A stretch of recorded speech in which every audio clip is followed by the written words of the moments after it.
El Salvador's President Nayib Bukele remains a polarizing and high-profile leader on the world stage, as his controversial policies continue to reshape the country's political and social landscape.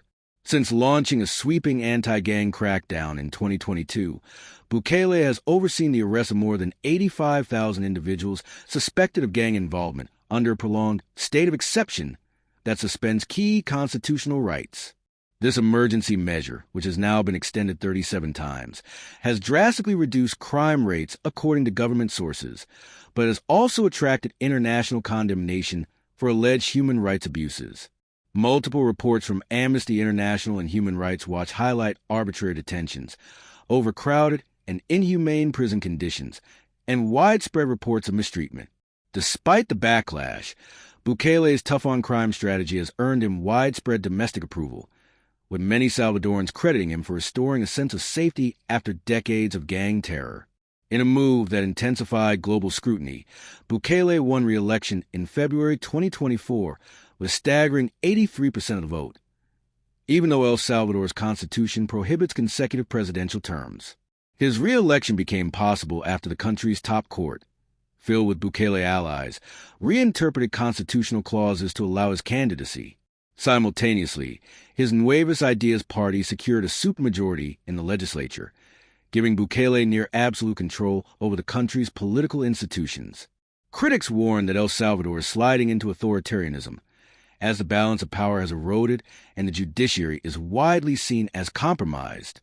Nevertheless, Bukele has maintained a firm grip on public support, using a mix of savvy communication, nationalist rhetoric, and a hardline security narrative to consolidate his power. On the international front, Bukele has forged increasingly close ties with former U.S. President Donald Trump and his allies. Their shared vision on immigration enforcement and state-led security crackdowns has translated into cooperation, particularly in controversial deportation practices.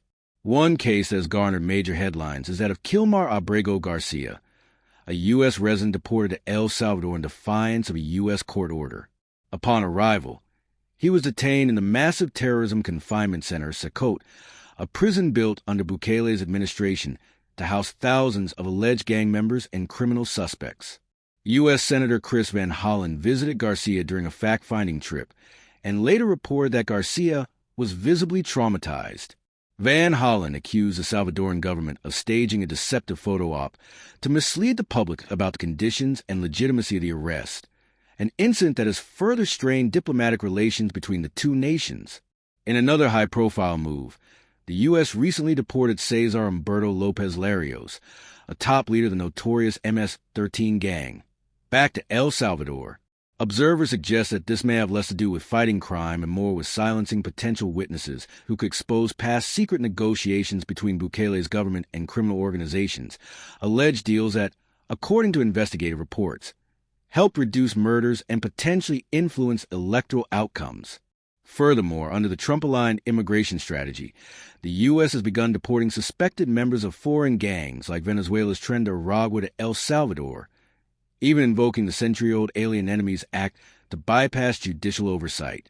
Legal experts and civil rights advocates in both countries argue that these moves violate due process and could trigger humanitarian concerns, especially given the already overwhelmed Salvadoran prison system. Despite the growing list of international criticisms and legal challenges, President Bukele remains a dominant figure in Latin American politics, hailed by some as a modern-day reformer and condemned by others as a rising autocrat. His approach, centered on militarized security, judicial overreach, and populist messaging, continues to attract attention from global leaders, particularly those looking to replicate his model of governance. As El Salvador stands at a political crossroads, the world watches closely to see whether Bukele's experiment will serve as a blueprint for future leaders or a cautionary tale about the cost of sacrificing democracy for the promise of order.